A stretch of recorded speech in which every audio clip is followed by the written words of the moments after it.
You're about to be force-fed the SourceFed. Welcome to SourceFed. I'm Elliot Morgan. I'm Joe Beretta. A father by the name of Joseph Author installed a spyware program on his 12-year-old son's school laptop. His intentions were to monitor his son's activity and, if need be, save him from any potential predators, because I don't know if you guys know this, but the internet can be a dangerous place. Now, Author is a special agent with the FBI, and he installed a program called eBlaster. The program sends updates to whoever installed it regarding, everything. Emails, messages, keystrokes, how bad the user's breath is, everything. Fast forward months later, and Author gets transferred to a different FBI office along with his family. So then it comes time for his son to return his laptop to the school, and Author remembers he's got to wipe the memory and disable the spyware before turning it back in. So Author turns it back in, and everything's normal, and the family's like packing up and getting ready to move, and they're all happy and stuff. Except Author started getting notifications again. Spy programs apparently are difficult to remove from a computer. So sure enough, despite having turned their laptop in and having wiped it twice, Author started getting reports of someone searching for child pornography, including Asian girls having sex with much, much older men. But who could be using it? Something you don't really want to find out most of the time, but having that whole FBI thing inside of him and ingrained in his mind, he's like, I should probably figure this out. What he did know is that he and his family were very close friends with his son's principal, 67-year-old Thomas Weindl. And Author's wife had given a reading at Weindl's wedding to a Korean woman who had an 11-year-old daughter. All speculation, of course, so Author decides to go rogue and dig deeper. He decides to call the principal and request to buy his son's laptop, because that's how the program works. The principal's like, oh, actually, I returned the laptop to the program that funds the school with laptops. So Author's like, okay, cool, I'll just call them. Hangs up, calls them, and they're like, oh, we haven't seen any laptop. Weird. Yeah, that's weird. At this point, he alerted another agent and a formal investigation began. The 67-year-old family friend was arrested and charged with receiving child porn and with accessing child porn with an intent to view it. Gross. He no longer has a job and is attempting to fight the charges. And of course, this gets more complicated on the back end. This is like the second half of an episode of Law and Order, since it could be argued that Author was acting in unreasonable search and seizure, except he wasn't, because he was acting as a private citizen and not as an FBI agent. But it could be argued that Author should have gone directly to the FBI instead of doing his little sleuthing all by himself. Also, the principal was doing those charges on somebody else's computer. It wasn't technically his, so he did not have a reasonable expectation of privacy. Oh man, law, justice,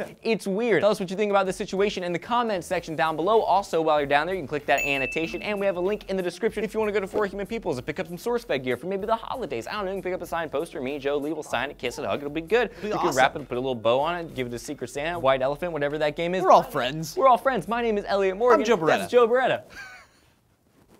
You almost did it. You almost did it, and then I said my name.